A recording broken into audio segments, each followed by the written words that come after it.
ज्यावेळेस आम्ही काही गोष्टी आमच्या जीवनासाठी घोषित करतो, ते शब्द खरे करणारा आमचा देव आहे. मी जसं म्हटलं तुम्हाला, शब्द हा जिवंत देव शब्द आहे, हा येशू ख्रिस्त शब्द आहे आणि हा परमेश्वर शब्दाचा पक्का आहे. त्याचे शब्द पूर्ण करणारा तो देव आहे. मग तुमच्यासाठी पण तो महान काम करणार आहे. जर देवाचे शब्द सामर्थ्यवान आहेत, देवाचे शब्द त्याच्या मुखात जेवढे सामर्थ्यवान आहेत, देवाचे शब्द तुमच्या मुखात आले तर ते शब्द पण तेवढेच सामर्थ्यवान आहेत. कळेल हळूहळू. प्रभूची स्तुती असो. आमोस याचा 3रा अध्याय आणि 7वं वचन. आमोस 3 आणि 7. प्रभू परमेश्वर आपले रहस्य आपले सेवक संदेष्टे यांना कळविल्याशिवाय खरोखर काहीच करत नाही. काहीही परमेश्वराला करायचंय, तो आधी त्याच्या सेवकांना प्रकट करतो. कितीतरी लोकांना स्वप्न आणि दृष्टांताचं दान आहे, परंतु एकदा स्वप्न पडलं की ते परत देवाला विचारत नाहीत की देवा याचा अर्थ काय होता. पडलं असेल काहीतरी स्वप्न, आणि एक म्हण आहे जुनी, मनी वसे ते स्वप्नी दिसे, आणि या म्हणीने सगळं घोटाळा केलेला आहे.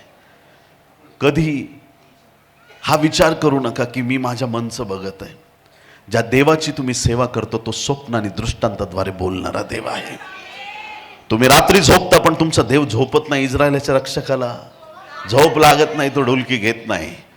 तो सतत तुमच्याशी बोलणारा परमेश्वर आहे. मग स्वप्नाद्वारे काही गोष्टी तो तुम्हाला प्रकट करतो, दृष्टांताद्वारे दाखवतो, काही शब्द तुमच्या कानी येतील, अंतःकरणात तुमच्या परमेश्वर काही बोलेल. त्या गोष्टींना नजर अंदाज करू नका, दुर्लक्ष करू नका, कारण परमेश्वर कुठल्या ना कुठल्या माध्यमातून आपल्याशी बोलत असतो. प्रभू परमेश्वर त्याचे सेवक संदेष्टे यांना कळविल्याखेरीज खरोखर काहीच करत नाही. परमेश्वर त्याच्या लोकांशी बोलणारा देव आहे. किती लोक आमेन म्हणतील? हालेलुया. आज या सकाळी हे पक्क समजा, ज्या देवाची तुम्ही सेवा करता तो मुका बहिरा देव नाहीये, तो बोलणारा परमेश्वर आहे.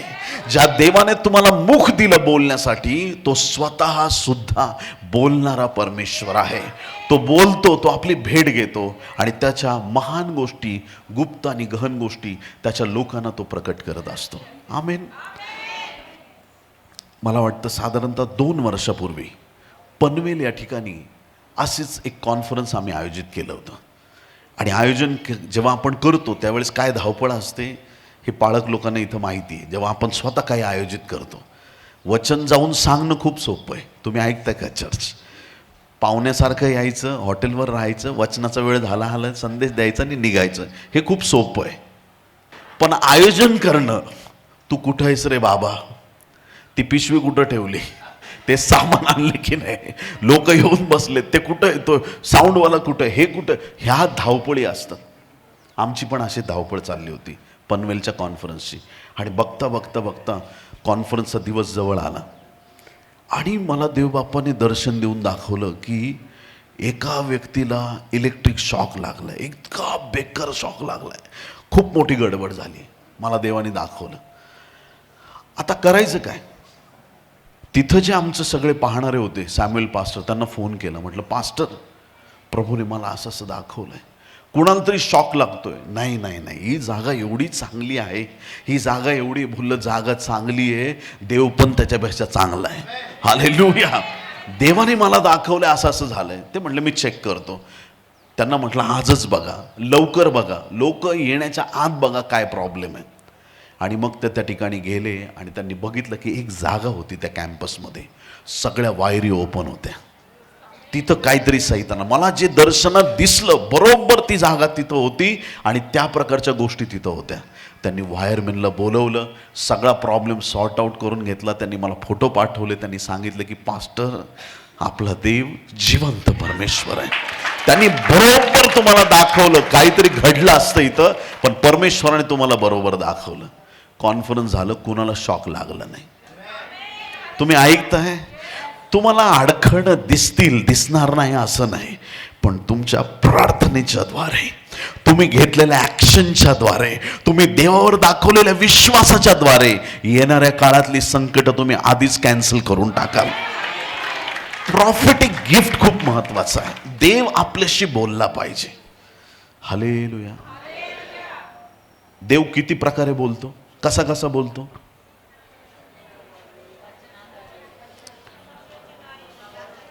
सोपं सांगतो, 7 प्रकारे बोलतो. पटकन सांगतो, हा विषय नाही माझा, थोडं वेगळीकडे स्विच व्हायचं आपल्याला. पटकन सांगतो, देव 7 प्रकारे बोलतो. सगळ्यात पहिलं डायरेक्ट यहोवा परमेश्वर आपल्याशी बोलतो. दुसरा प्रकार येशू ख्रिस्ताच्या द्वारे बोलतो. तिसरा प्रकार पवित्र आत्म्याच्या द्वारे बोलतो. पहिला प्रकार परमेश्वर डायरेक्ट बोलतो, अब्रामाशी तोंडोतोंड बोलायचं. दुसरा प्रकार येशू ख्रिस्ताद्वारे, शाऊला शाऊला तू माझा छळ का करतोस? प्रभू तू कोण आहेस? मी येशू आहे ज्याचा तू छळ करतोस, आहे की नाही? डायरेक्ट प्रभूने सांगितलं स्वतःचं नाव. परमेश्वर स्वतः बोलतो, येशूच्या द्वारे बोलतो, पवित्र आत्म्याच्या द्वारे बोलतो. चौथा प्रकार देवदूताच्या द्वारे बोलतो. मरिये कृपा पावलेले स्त्रिये, हालेलुया. तिच्याशी कोण बोलला? देवदूत बोलला. चौथा प्रकार देवदूताच्या द्वारे बोलतो. पाचवा प्रकार सेवकांच्या द्वारे बोलतो. हालेलुया. पाचवा विश्वास आहे की नाही? ओके. पहिला प्रकार देव स्वतः बोलतो. दुसरा येशूच्या द्वारे. तिसरा पवित्र आत्मा. चौथा देवदूत. पाचवा सेवकांच्या द्वारे. सहावा प्रकार स्वप्न दृष्टांताच्या द्वारे बोलतो. हालेलुया. काहीतरी दर्शन देईल. जागे असताना दिलं तर दृष्टांत, झोपलेलं असलं तर दिलं तर स्वप्न, पण देव बोलतो. स्वप्न दृष्टांताच्या द्वारे बोलतो. 6 प्रकार सांगे. आणि 7वा शेवटचा प्रकार असा आहे, वरच्यापैकी ह्या 6 प्रकारात देव नाही बोलला तरी 7व्या प्रकारात तुमच्याशी बोलणारच, आणि तो प्रकार म्हणजे देव वचनाद्वारे बोलतो. हालेलुया. म्हणून बायबल वाचत राहा, बरोबर तुम्हाला पवित्र वचन मार्गदर्शन करणार. बायबल वाचणारे लोक धन्य आहेत. किती लोक आमेन म्हणतील? देवाच्या प्रिय लोकांनो, या ठिकाणी प्रभू परमेश्वर त्याचे रहस्य आपल्याला प्रकट करतो. तो बोलतो, आणि मग ज्या वेळेस तो बोलतो, मग त्याचं बोलणं ऐकून आपल्याला पुढं पाऊल टाकायचं असतं. योसेफाने स्वप्नाचा अर्थ सांगितला, आणि मग सुकाळाची 7 वर्ष, दुष्काळाची 7 वर्ष, दुष्काळाच्या 7 वर्षात काय करायचं ह्याचं नियोजन त्याला कळालं. देव टाइमपास म्हणून तुमच्याशी बोलणार नाही. कान उघडे ठेवून ऐका. कुठलीच गोष्ट देव सहज करत नाही. ज्यावेळेस देव बोलतो, आमच्या जीवनात काहीतरी त्याद्वारे कार्य देवाला करायचं असतं, आणि म्हणून त्या देवाच्या वाणीकडे कधी दुर्लक्ष करू नका. परमेश्वर आमच्याशी बोलत असताना त्या वाणीकडे आमचं लक्ष केंद्रित असावं. देव आमच्याशी काय बोलत आहे, देव आम्हाला काय सांगत आहे, हे आम्ही बारकाईने विचार केला पाहिजे. आणि ज्यावेळेस तुम्हाला ते समजतं, हालेलुया, तुमच्या जीवनातल्या प्रॉब्लेम बरोबर तुम्ही डिस्कनेक्ट होता प्रियांनो. हालेलुया. बोलो येशू मसीह की. डोंगरासारख्या समस्या तुमच्या जीवनातून क्षणात निघून जातील. हालेलुया. देवाचा दास या नात्याने तुमच्या जीवनासाठी परमेश्वराचे आशीर्वाद मी डिक्लेअर करत आहे. देवाचा दास या नात्याने भविष्यवाणीचे शब्द तुमच्यासाठी जाहीर करत आहे. इजबेलचा आत्मा तुमच्यापासून दूर केला जाणार आहे. येशूच्या नावामध्ये सर्व प्रकारच्या सैतानी सत्तांना तुमच्यापासून डिस्कनेक्ट करण्यात आलेला आहे. तुम्हाला आज परमेश्वराबरोबर जोडण्यात आलेला आहे. हालेलुया. त्याच्या आध्यात्मिक सामर्थ्याबरोबर तुम्हाला एक करण्यात आलेला आहे. परमेश्वराने आज तुम्हाला जगापासून वेगळं केलेलं आहे. तुमच्या जीवनातल्या दलिलेला परमेश्वराने दूर केलेला आहे. हालेलुया. तुमच्या जीवनातल्या सर्व प्रॉब्लेम्सला प्रभूने दूर केलेलं आहे. येशूच्या नावात तुम्हाला त्या समस्येशी डिस्कनेक्ट करण्यात येत आहे. आमेन म्हणण्याची हिंमत ठेवा. आमेन. देवाच्या प्रिय लोकांनो, प्रॉफेसीज येतात. भविष्यवाणीबद्दल लोकांचे 3 प्रकार आहेत. पहिल्या प्रकारातले जे लोक आहेत ना, ते देवाला म्हणतात, देवा मला फक्त तारण दे. काय दे? बाकी मला तुझ्याकडून काही नको. मी निस्वार्थ सेवक आहे. मला घर नको, दार नको, मी भिकारीच मरणार. मला काही नको प्रभू, मी निस्वार्थ सेवक आहे. मी साधं जीवन जगेल. मी, माझी शबनम आणि माझी सायकल, आणि हे माझं जीवन निस्वार्थ जीवन आहे. मला सोनं नको, मला चांदी नको, मला गाडी नको, मला घर नको, मला काही नको, कारण मी निस्वार्थ सेवक आहे. मला हा एक ड्रेस पुरेसा आहे प्रभू, मला काही नको, मला फक्त तारण दे. प्रभू पण एवढा दयाळू आहे, त्याला फक्त तारण, सायकल, शबनम, बायबल एवढ्याच गोष्टी देतो. जे तुम्ही मागता ते तुम्हाला मिळेल. दुसऱ्या प्रकारातले लोक थोडे भयंकर आहेत. हे देवा मला तारण दे, मला गाडी दे, बंगला दे, नोकर चाकर दे, पैसा दे, पाणी दे, आणि बघ तुला जमलं तर दे, नाही दिलं तरी चालेल.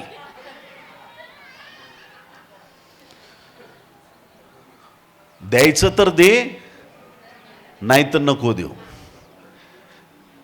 आणि हे लोक एखाद्याचं डोकं दुखत असलं ना, डोक्यावर उभे राहून प्रार्थना करतील, याला बरं कर.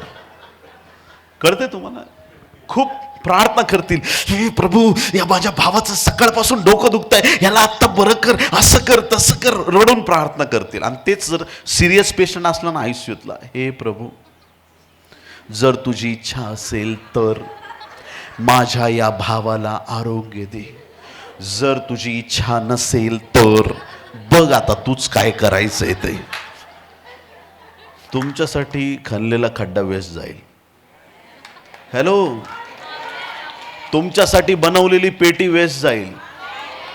तुमच्या माहितीची तयारी करणारे खूप आहेत, पण मुर्दे उठवणारा माझा परमेश्वर आहे, नवीन जीवन देणारा माझा देव आहे.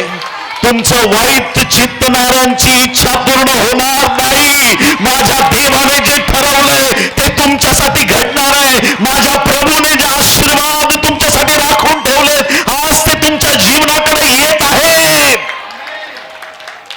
वैराचा प्रत्येक प्लॅन तुमच्या जीवनावरून कॅन्सल करतो.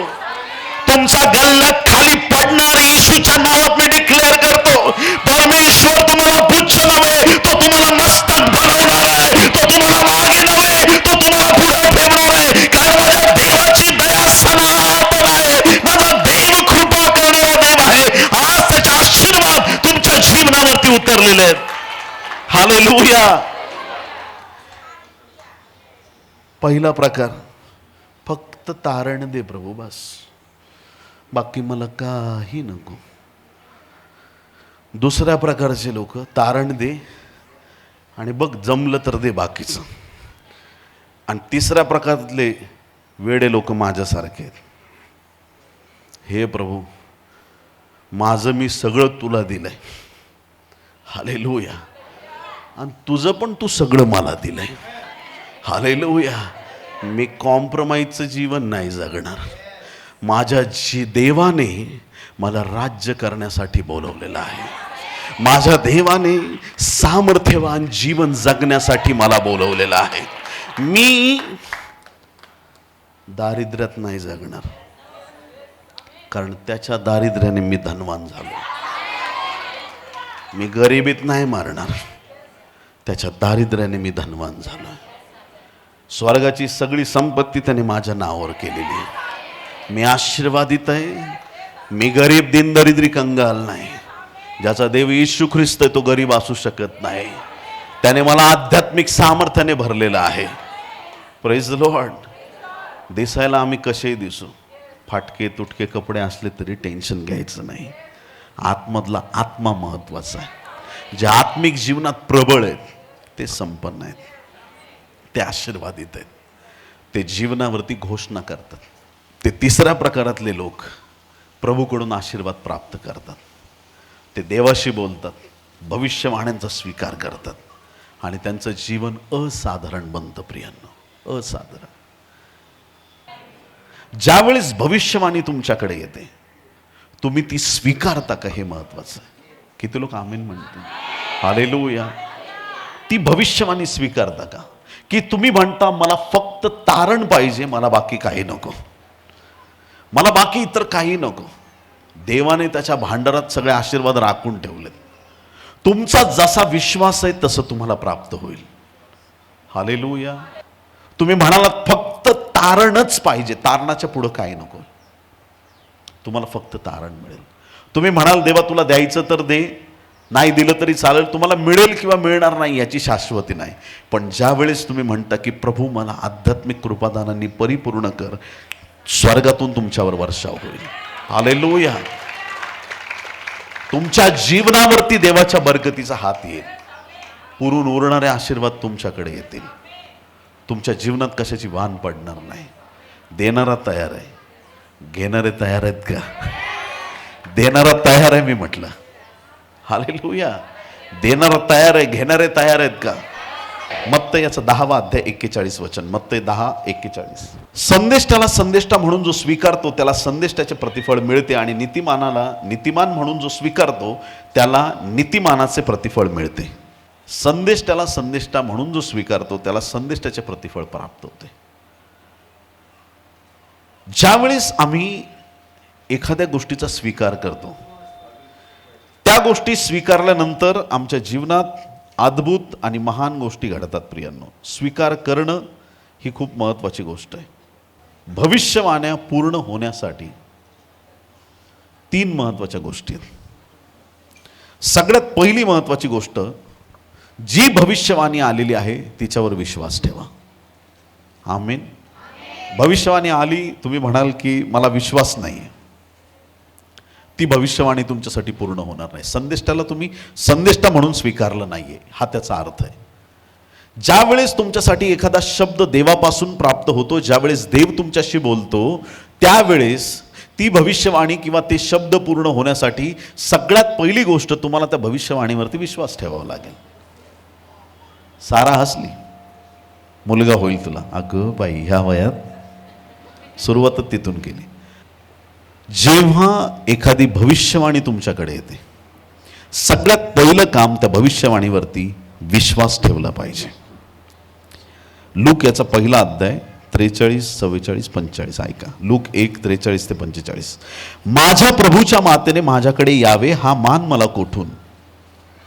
पहा, तुझ्या अभिवादनाची वाणी माझ्या कानी पडताच माझ्या उदरातील बालकाने उल्हासाने उडी मारली. जिने विश्वास ठेवला ती धन्य, कारण प्रभूने तिला सांगितलेल्या गोष्टीची पूर्णता होईल. जिने विश्वास ठेवला म्हणजे मरियेने विश्वास ठेवला. जी भविष्यवाणी तिच्याकडे आली होती की तुला पुत्र होणार आहे, जगाचा उद्धार करणार आहे, ह्या भविष्यवाण्या ज्या ज्या लोकांसाठी पवित्र शास्त्रात देण्यात आलेल्या आहेत, त्या त्या लोकांनी त्या शब्दावर विश्वास ठेवल्यामुळे कार्य जे देवाचं ते पूर्ण होताना त्यांनी पाहिलं. सगळ्यात पहिली प्रायमरी स्टेज, जे देव तुमच्याशी बोलेल त्या शब्दावरती विश्वास ठेवा, म्हणजे ती भविष्यवाणी तुमच्यासाठी पूर्ण होईल. सगळ्यात पहिली गोष्ट. एकदा तुम्ही विश्वास ठेवला तर दुसरी महत्वाची गोष्ट की जे तुम्ही देवापासून ऐकलंय ते तुमच्या जीवनात घडण्यासाठी होकार द्या. आधी विश्वास ठेवला, हो देवच बोललाय. दुसरी गोष्ट, होय प्रभू हे माझ्या जीवनात घडू दे. काही लोकांना सवय असते, yes lord I receive it, प्रभू हे मी स्वीकारतो, हे म्हणण्याची काही लोकांना सवय, आणि ती सवय चांगली सवय. ज्यावेळेस देव एखादी गोष्ट तुम्हाला बोलतो, एखादा संदेष्टा म्हणतो, आज प्रभू तुम्हाला आशीर्वादित करत आहे, आणि तुम्ही म्हटले काय नाही, काही गरज नाही मला आशीर्वादाची, येणार नाहीत. ज्यावेळेस तुम्ही म्हणता की आशीर्वाद मी स्वीकारतो, लगेच तुमच्यासाठी दरवाजा मोकळा केला जातो. आशीर्वाद तुमच्या जीवनाकडे येतात, आणि तुम्हाला मग इथून पुढं तुमच्या जीवनामध्ये त्या महान आणि अद्भुत गोष्टी पाहायला तुम्हाला मिळत असतात.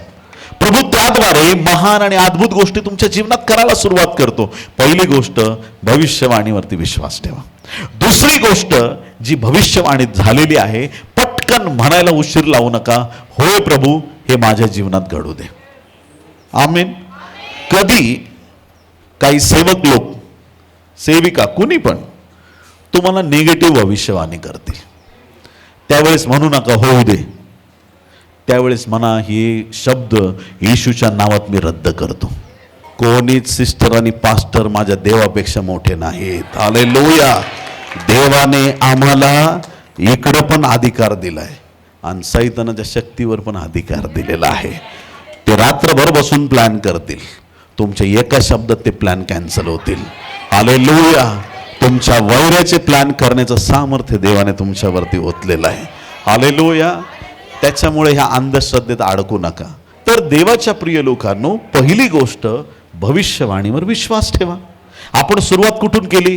देव शब्द आहे, तो शब्द देहधारी झाला येशू ख्रिस्त, तो शब्द घोड्यावरती स्वार झाला शेवटी आपल्याला घ्यायला येताना. हा देवाचा शब्द सामर्थ्यवाने देव बोलतो ते करतो. आता तो शब्द देवाने आपल्या मुखात घातलेला आहे. जसा देवाचा शब्द सामर्थ्यवान आहे, त्याचा शब्द आपल्या मुखातून निघाला तरी तो तेवढाच सामर्थ्यवान आहे. मग ज्या भविष्यवाण्या तुमच्याकडे येतील, त्या भविष्यवाण्या जर देवापासून आल्यात तर त्या पूर्ण होण्यापासून कोणीच अडवू शकत नाही. आमेन. हालेलुया. प्रभू त्याचे शब्द पूर्ण करणारा देव आहे. मग त्या भविष्यवाण्या पूर्ण होतील कशा? पहिली गोष्ट, भविष्यवक्त्याला भविष्यवक्ता म्हणून स्वीकारा. संदेश देवापासून आला हे स्वीकारा. पहिली गोष्ट, त्या भविष्यवाणीवर विश्वास ठेवा. एखाद्या वांज बहिणीला डॉक्टरने सांगितलं तुला मूलबाळ होऊ शकत नाही. जालन्यातली एक बहीण गर्भाशयाचा अर्धा भाग काढलाय आणि डॉक्टरने सांगितलं तुला आयुष्यात कधीच मूलबाळ होणार नाही. त्या बहिणीला प्रार्थनेसाठी आणण्यात आलं आणि तिच्यासाठी प्रार्थना केली आणि देवबाप्पांनी मला सांगितलं की मुलगा होणार आहे. तुम्ही ऐकताय चर्च? हालेलुया. ज्या डॉक्टरने सांगितलं होतं तुला संतान होणार नाही, त्याच डॉक्टरला त्या बहिणीची डिलिव्हरी करावी लागली. आणि त्या बहिणीने त्या डॉक्टरला सांगितलं माझा देव जिवंत देव आहे. संदेश त्याचे शब्द खरे करणारा तो देव आहे. आप समझ रहे की नाही समझ रहे? हालेलुया. परमेश्वर बोलणारा देव आहे. पहिली गोष्ट, त्या शब्दावर, त्या भविष्यवाणीवर विश्वास ठेवा. दुसरी गोष्ट, ती भविष्यवाणी आपल्या जीवनामध्ये स्वीकार करा. 2 कोरिंथ 1:20 2 कोरिंथ 1:20. देवाची वचने कितीही असोत त्याच्या ठाई होय हे आहे, म्हणून आम्ही देवाच्या गौरवाला त्याच्याद्वारे आमेन म्हणतो. आमेन म्हणजे असंच हो. जे देवाचा गौरव तुमच्या जीवनात प्रकट होणार आहे त्याच्यासाठी तुम्हाला होय आणि आमेन म्हणायचं आहे. जर देव तुमच्याशी एखादी गोष्ट बोलत आहे की मी तुला आज आशीर्वादित करणार आहे, तुमची काय जबाबदारी आहे? तुम्हाला होय म्हणायचंय, आमेन म्हणायचंय. होय प्रभू, माझ्या जीवनात हे होऊ दे. देव कोणावरही जोर जबरदस्ती करत नाही. परमेश्वर असा देव आहे, खूप जेंटल आहे परमेश्वर, खूप सामर्थ्यवान आहे. होली स्पिरिट खूप समजदार आहे प्रियांनो.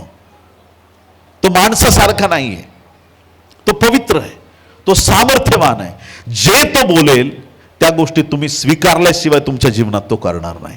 पहिली गोष्ट, तुम्हाला विश्वास ठेवायचा आहे. दुसरी गोष्ट, त्या भविष्यवाणीच्या शब्दासाठी तुम्हाला होय आणि आमेन म्हणायचं आहे. आमेन. आणि तिसरी गोष्ट, तुम्हाला त्या भविष्यवाणीच्या दिशेने पुढे वाटचाल करायची. हालेलुया. एखाद्या मुलाला प्रॉफेसी झाली आज, बाळा तुझ्या 10वीच्या वर्षात तू महाराष्ट्रात पहिला येणार आहेस. तो मुलगा म्हणतो होय, मला माहित आहे हे देव बोलतोय. आमेन. Praise the lord. दुसरी गोष्ट तो बोलला होय, ही भविष्यवाणी माझ्या जीवनात पूर्ण होऊ दे. आणि तिसरी गोष्ट, घरी जाऊन झोपा काढतोय. झोपण्यात पहिला येईल महाराष्ट्रात, कारण की भविष्यवाणीनंतर तुम्हाला तिथं पुढं पाऊल टाकणं गरजेचं आहे. हालेलुया. इब्री लोकासपत्र 11:8 इब्री 11:8. अब्रामाला पाचारण झाल्यावर जे ठिकाण त्याला वतना दाखल मिळणार होते तिकडे निघून जाण्यास तो विश्वासाने मान्य झाला आणि आपण कुठे जातो हे ठाऊक नसताही तो निघून गेला. अब्रामाला देव बोलला, आपल्या बापाचं घर सोड. देवाच्या प्रिय लोकांनो, देवाने इन्व्हिटेशन दिलंय अब्रामाला, पण कुठं जायचं माहीत नाही. असे लोक आज देवाच्या राज्यात पाहिजेत. देवाच्या गोष्टींवरती डोळे झाकून विश्वास टाकणारे लोक पाहिजेत. प्रभू तू बोललायस म्हणजे बोललास, तू करशील आणि तुला न्यायचंय तिकडं, मला घेऊन जा. त्या जसं देव त्याला बोलला त्याने वाटचालीला सुरुवात केली. आणि म्हणून याकूब 2:23 पुढे जाऊन हाच अब्राम देवाचा मित्र झाला प्रियांनो, राष्ट्रांचा पिता झाला. परमेश्वराने त्याला आशीर्वादित केलं. भविष्यवाणी आल्यानंतर त्या भविष्यवाणीवर विश्वास ठेवा. दुसरी गोष्ट, त्या भविष्यवाणीला होकार द्या. आणि तिसरी महत्वाची गोष्ट, भविष्यवाणीच्या दिशेने तुम्हाला वाटचाल करायची. किती लोक आमेन म्हणतील? हालेलुया. त्याच जागेवर राहू नका. मग आता हा संदेश कशासाठी आहे? आज देवाला तुम्हाला काहीतरी सांगायचंय. तुम्ही तयार आहेत का? तुमची भविष्यवाणी घेण्यासाठी तयार आहेत का? मी विचारलंय, तुमच्या जीवनात एखादी भविष्यवाणी आली तर चालेल का? देव आज तुमच्याशी काहीतरी परफेक्ट काही बोलला तर चालेल का? हालेलुया. ऐका, 1 शमूएल 16:11-13 दाविदाला अभिषेक करण्यात आला. शमूएल संदेष्टा आला आणि त्याने सांगितलं इशायाच्या पुत्राला अभिषेक करायचा आहे. पहिला मुलगा आला इशायाचा, मोठा भाऊ दाविदाचा. त्याला वाटलं की इतका सुंदर हँडसम दिसायला राजा म्हणून एकदम शोभेल, त्याला अभिषेक करणारच होता. पण देवबापाने सांगितलं ह्याला करू नको अभिषेक, कारण की माणसाच्या पाहण्यासारखं देवाचं पाहणं नसतं. मनुष्य बाह्य स्वरूप पाहतो, परमेश्वर अंतकरण पारखणारा देव आहे. याला राजा नाही बनवायचं आहे. ओके, दुसरा मुलगा ह्याला नको, तिसरा, चौथा, पाचवा, सहावा, सातवा, 7ही मुलांना रिजेक्ट केलं. ईशायाला संदेष्टा विचारतोय, अजून मुलगा आहे का तुला? म्हणे आहे, रानावनात शेरड मेंढरा सांभाळणार आहे. अरे बोलवा त्याला. दावीदाला. दावीद त्याच्या कामामध्ये बिझी होता. बिझी लोक देवाला आवडतात. किती लोक आमेन म्हणतील? प्रभू येईल त्यावेळेस आम्ही झोपा काढताना दिसता कामा नये. प्रभू येईल त्याला आम्ही सेवा करताना दिसलो पाहिजेत. प्रभू येईल तेव्हा आम्ही कुणाला तरी सुवार्ता सांगत आहोत हे त्याला दिसलं पाहिजे. प्रभू येईल त्याला आम्ही कार्य करताना दिसलो पाहिजे. किती मोठी सेवा आणि किती महान सेवा हे पाहायला येणार नाही, तुम्ही काम करत आहात का हे महत्वाचं आहे. हालेलुया. या ठिकाणी दावीद बिझी आहे. तिथून त्याला बोलावणं पाठवलं आणि दावीद जसा तिथं आला, शिंगात तेल घेऊन त्याच्या मस्तकावरती ओतण्यात आलं आणि त्या दिवशी दावीदावर अभिषेक करण्यात आला. वाचतो एकच वचन, 1 शमूएल 16 आणि 13. मग शमूएलाने तेलाचे शिंग हाती घेऊन त्याच्या भावांमध्ये त्याला अभिषेक केला आणि त्या दिवसापासून पुढे परमेश्वराचा आत्मा दावीदाच्या ठायी जोराने संचरू लागला. किती लोक आमेन म्हणतील? असा अभिषेक झाल्यानंतर त्याच्यामध्ये देवाचा आत्मा संचरू लागला की ह्यापूर्वी कधी ते काम होत नव्हतं. ज्यांच्यावरती अभिषेक आहे ते एकटे आशीर्वादित होत नाही, त्यांच्या बरोबरचे लोक पण आशीर्वादित होतात. ऐका, पुढे ज्यावेळेस ह्या दाविदाने 17व्या अध्यायात गल्ल्याथाला मारलं आणि शाऊलाच्या मनात ईर्ष्या पेटली की एवढ्याच्या मुलाने एवढं मोठं काम केलं, लोक पण गीत गायला लागले, की त्याच्यामुळे त्याला डॉमिनेट केल्यासारखं वाटलं. त्याला वाटलं की मला कमी ठरवण्यात आलंय. शाऊल राजा दाविदाच्या विरोधात उठला आणि मग तिथून दावीद पळून अदुल्लामाच्या गुहेत गेला.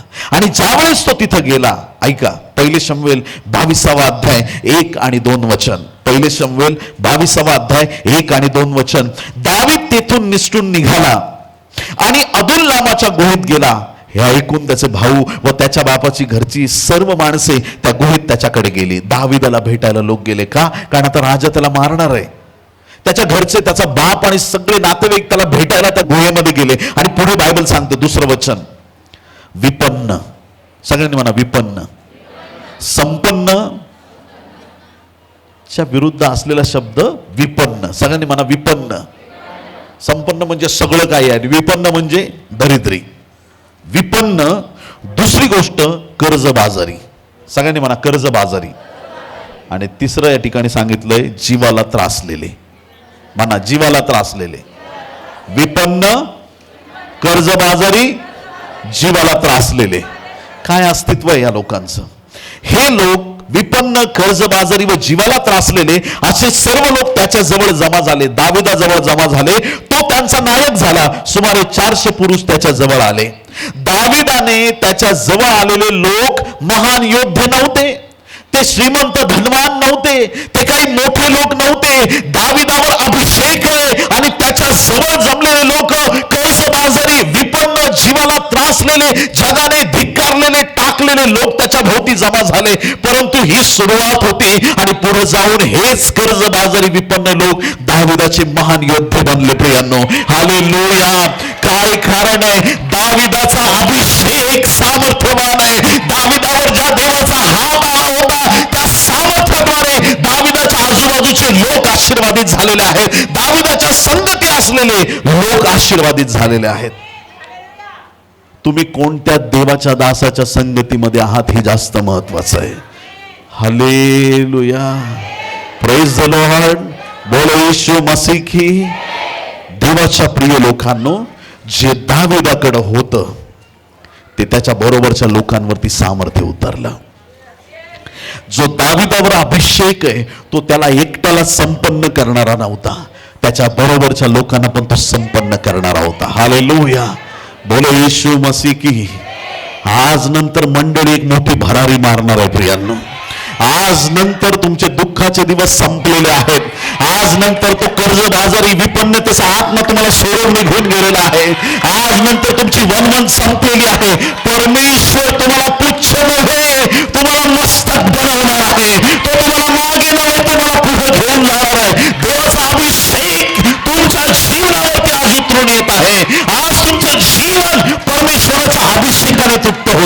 हालेलुया.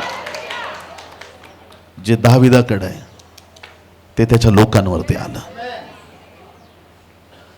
एकदा ना प्रेषित याचा 3रा अध्याय 1 ते 10 वचनामध्ये प्रार्थनेचा समय होता. पेत्र आणि योहान दोघंही मंदिराकडे चालले. प्रार्थनेचा समय झाला, बरोबर त्या वेळेस ते तिथं चाललं. एक सुंदर नावाचा दरवाजा होता आणि एक व्यक्ती तिथं, पांगळा व्यक्ती तिथं पडलेला आहे. त्याला रोज आणून तिथं टाकलं जायचं आणि तो तिथं बसून रोज भीक मागायचा, रोज भीक मागायचा, रोज भीक मागायचा. बायबल सांगतं की हा जन्मापासून पांगळा असलेला व्यक्ती तिथं पडलेला होता आणि रोज तिथं भीक मागायचा. पेत्र आणि योहान तिथं आले. काहीतरी मिळेल या अपेक्षेने त्यांनी पेत्र आणि योहानाकडे पाहिलं.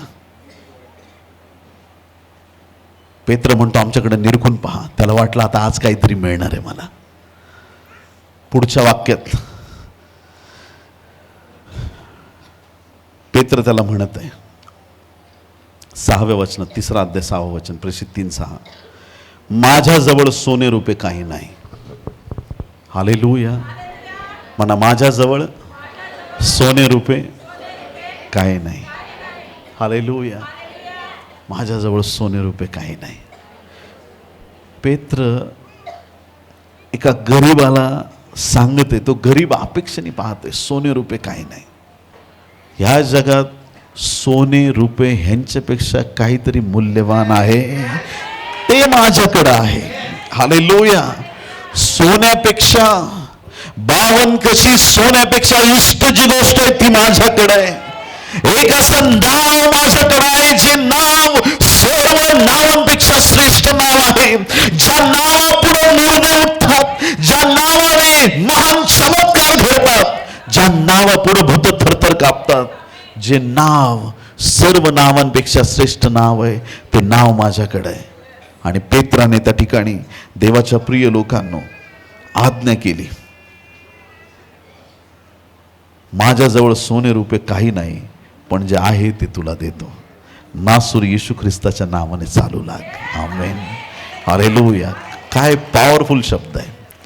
नासुरी येशू ख्रिस्ताच्या नावाने चालू लाग. सोने रुपये काही नाही.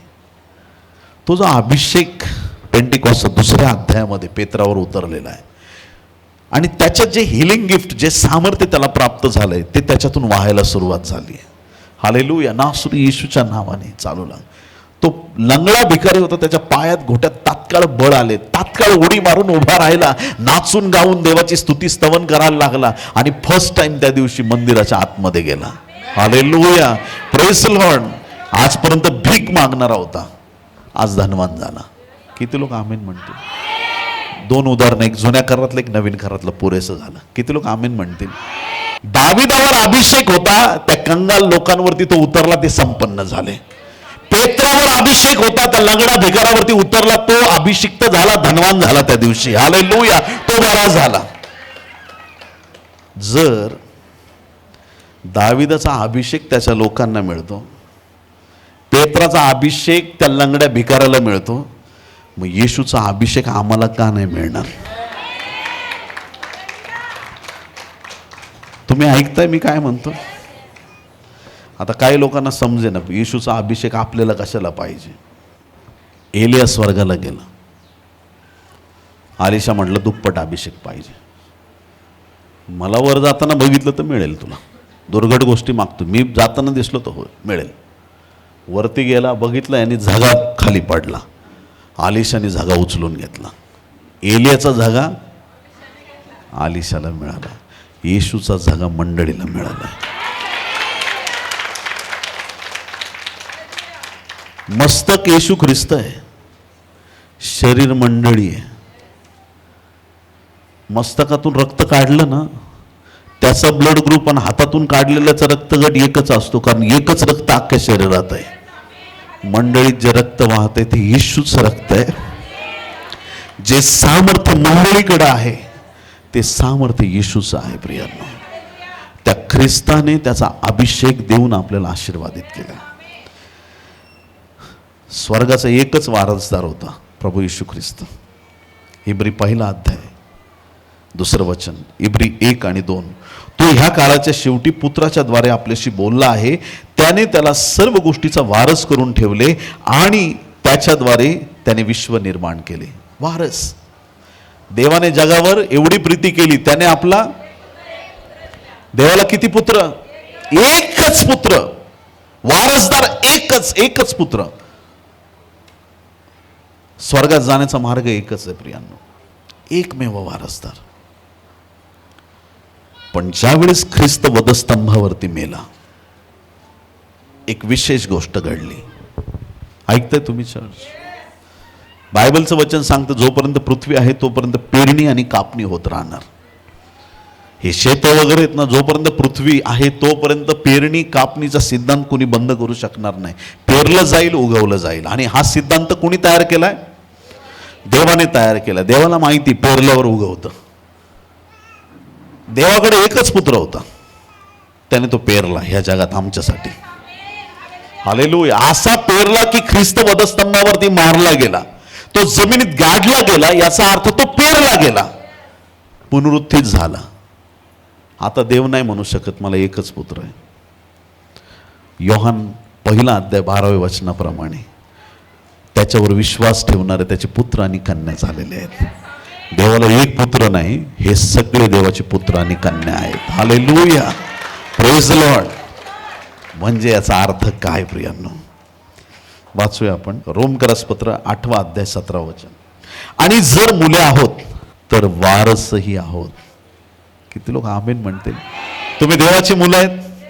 किती लोक देवाची मुलं आहेत? आमेन, हालेलुया. तुम्ही देवाची मुलं आहेत. याचा अर्थ नुसती मुलं नावाला नाहीत, तर तुम्ही स्वर्गाचे वारसदार. हालेलुया.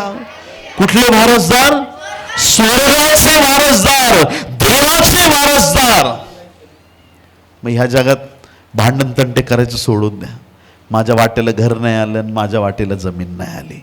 ज्याला पाहिजे त्याला देऊन टाका. किती लोक आमीन म्हणतील? हालेलुया. ज्या दिवशी तुम्हाला हे रहस्य कळेल, मी स्वर्गाचा वारसदार आहे, हालेलुया, तुम्हाला असं वाटेल, तुम्हाला समजून येईल की तुमच्यासारखं धनवान जगात कोणीच नाही. तुम्ही कोणते वारसदार आहेत? स्वर्गाचे वारसदार. ख्रिस्ताबरोबर, खूप जड शब्द आहे हा, सोपा नाहीये. ख्रिस्ताबरोबर सोबतीचे वारसदार. को हायर्स म्हटलं इंग्लिश बायबलमध्ये. वी आर को हायर्स. ख्रिस्ताच्या बरोबर सोबतीचे वारसदार. सोबतीचे वारसदार म्हणजे बँकेत जॉईंट अकाउंट असतं. बेंजामिन पास्टरने मी समजा जॉईंट अकाउंट काढलं दोघांनी मिळून. याचा अर्थ पास्टरांच्या सहीने जे पैसे निघतील ते माझ्या पण सहीने निघतील, कारण आम्ही जॉईंट अकाउंटवाले दोघं. हॅलो, ऐकता का नाही ऐकत आहे? जे आशीर्वाद येशूमध्ये आहेत ते आशीर्वाद मंडळीला मिळालेले आहेत. हालेलुया. किती अद्भुत वचन आहे. ख्रिस्ताबरोबर सोबतीचे वारस असे आहोत. आपल्याला त्याच्याबरोबर गौरव प्राप्त व्हावा म्हणून त्याच्याबरोबर जो दुःख भोगत असलो तरच. आमेन. या जगातले जे सुख दुःख आहे सगळ्या गोष्टीचा अनुभव घ्या. किती लोक आमेन म्हणतील? नुसतं सुख सुख सुख शोधत पळत राहू नका. हालेलुया. जीवनात हे चढ उतार पाहिजेच. संकट येतील, अडचणी येतील, प्रॉब्लेम येतील. तुम्ही ख्रिस्ताबरोबर जर दुःख सोसत आहात तर लोक तुमची निंदा करतील, पण खूप आनंद करा. किती लोक आमेन म्हणतील? हालेलुया.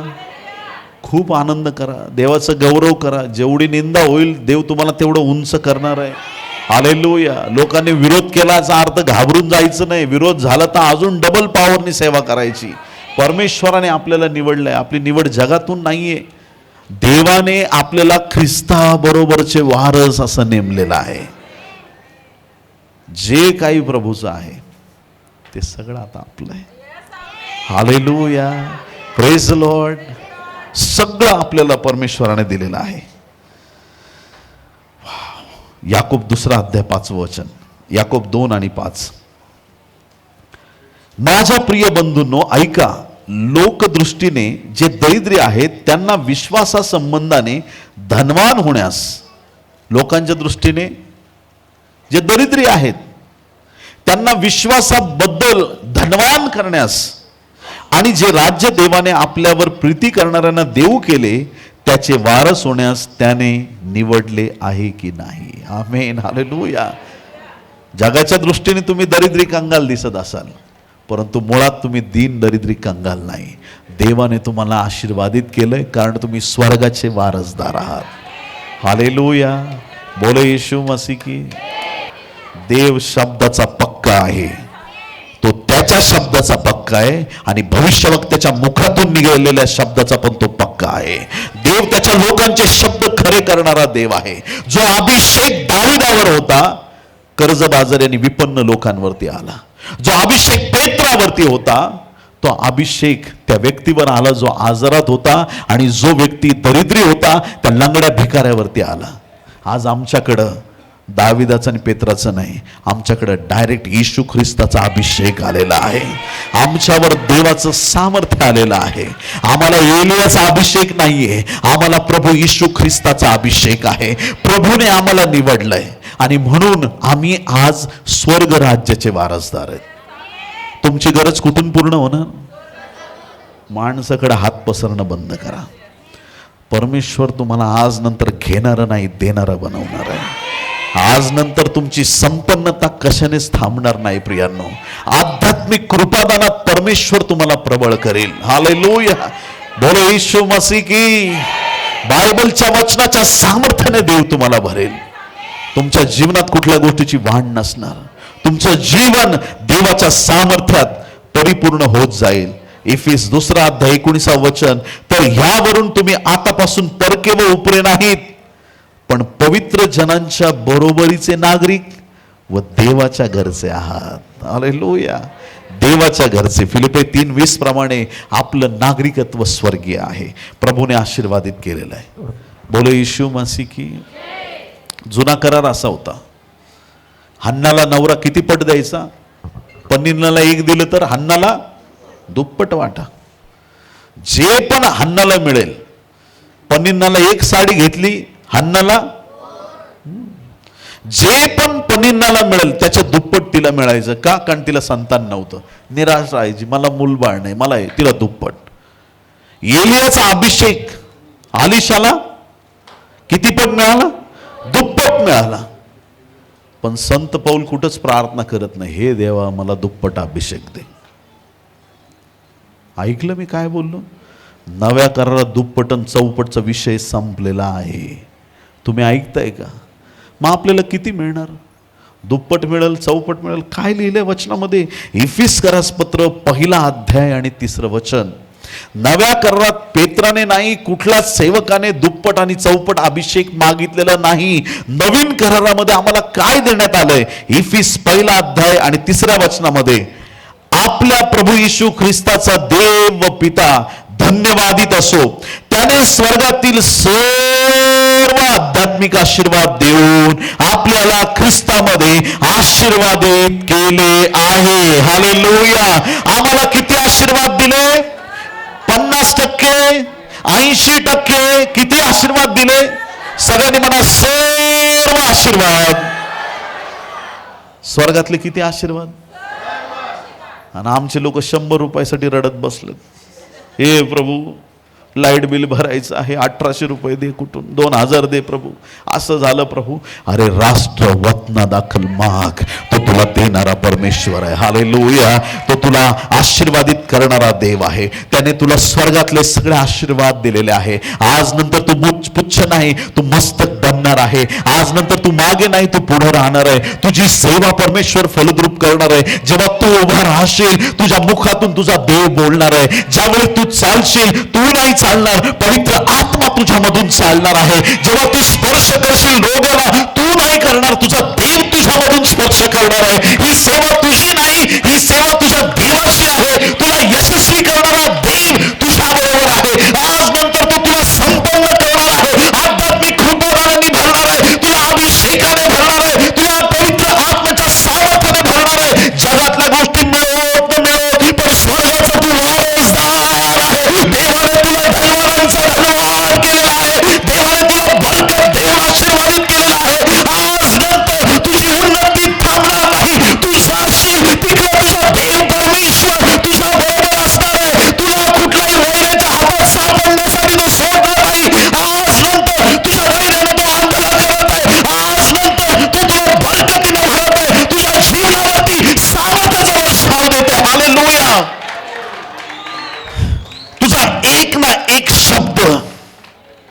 आज परमेश्वर पूर्ण करणार आहे. हालेलुया. तुझा प्रत्येक शब्द तो पूर्ण करणार आहे. तुला वाटेल मी हरायला लागलोय, तो तुला हरू देणार नाही. ऐकताय तुम्ही? तो तुला हरू नाही देणार. जो मरणातून विजयी झालाय तो देव आमचा आहे. तो मुर्दे उठवणारा देव आमचा आहे. समुद्र दुभागणारा देव आमचा आहे. पाऊस बंद करणारा, पाऊस चालू करणारा देव आमचा आहे.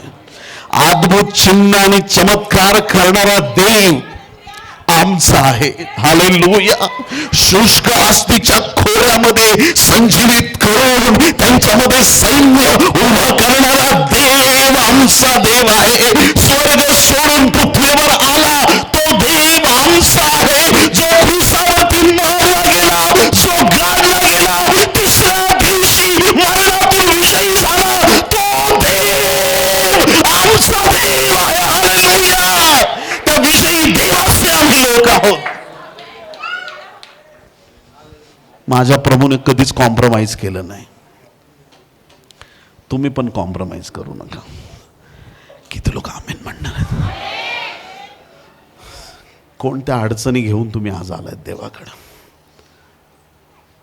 मी तुम्हाला हे म्हटलं नाही की तुम्हाला प्रभू एवढे लाख आणि एवढे करोड देणार आहे. जर संदेश तुम्हाला समजला असेल तर अनलिमिटेड मावणार नाही, पुरणार नाहीत असे आशीर्वाद तुमच्याकडे आलेले आहेत.